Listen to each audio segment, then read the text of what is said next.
Okay, I'm here at the Panera in Denver, right off 38th, and it's a wonder. I mean, unbelievable. You come in, you get bagel with cream cheese and a coffee. Now I said a small. It's a crunch bagel and supposedly small coffee, but she gave me a medium. I didn't know it. It was $9.38, and then she asks me if I would like to round up. Now, it's bad enough having the machine ask you, but now the individual asks you. I personally, if I was an employee here, would never ask any customer if they'd like to round up because I'm basically begging. I'm I'm soliciting in a manner to where it seems like it's not going to be offensive or abusive or illegal in that case because you're with a company. But I tell you, it states in scripture that if a king is wicked, so are all of his servants. Now, that goes, saying that when I was in my age, not serving Jesus, God had not called on me, revealed his son in me. I was a thief. I was a good one in my young days. And one thing I found, if you ever got caught and you went to jail and other, thieves do not condemn thieves. It's like, if you're a thief, you're a thief. And a thief will be like, oh, well, and if they were outside here in community, in the civilian life, it's like you never condemn a thief. A thief does not condemn a thief. And anybody that comes in these stores and it asks them for, the roundup, and they're not offended.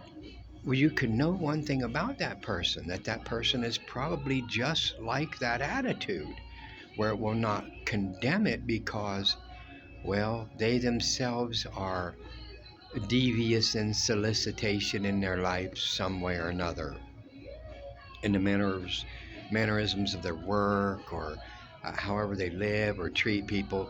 See, they're like that, so they can't condemn that. And if you then talked about that, they would look at you and think that it's not fair. Like, what is your problem? Why don't you just go with the flow? You see, like, but it is illegal, okay? And then by the time it comes, something goes against them. Then they're like, well, hey, wait a minute. You came on my property without asking. See, they'll use the legalities of that manner if it's against them. See, but if it's something that they're not there for, that they're like that, then they can't condemn it. So the hypocrisies of life are just laid right out in front of you, okay? And I mean, who can say anything about it? I mean, what do? You're like, wait a minute, when did this come in? Round up. You want me to give you more than what I'm paying for, plus my taxes on that. What are you doing? Like, because I have a nonprofit organization. And if I go out soliciting, there are all kinds of places say no solicitation. Really? Really? I mean, what? But you're allowed to solicit wherever you want, whenever you want, right? No, you're not. There's laws to solicitation. And McDonald's has it on their front door. No soliciting. Straight up. You walk in, it says Roundup. I'm like, I can't solicit here, but you can solicit me. It's just totally, the laws are just never enforced properly. So these people are just, they're the simple-minded, it says. The simple believe every word, but a prudent man foresees his going. Meaning the simple, they just don't really have an attitude of concern for that stuff. They're like, whatever you can have to do, whatever. But the prudent man, he's not that way. He's not like, no, you're not going to get me. You're not going to get my family. No, you're not going to get my friends. In your manners of deceit and lies. They are lies, actually. So keep that in mind and look that up.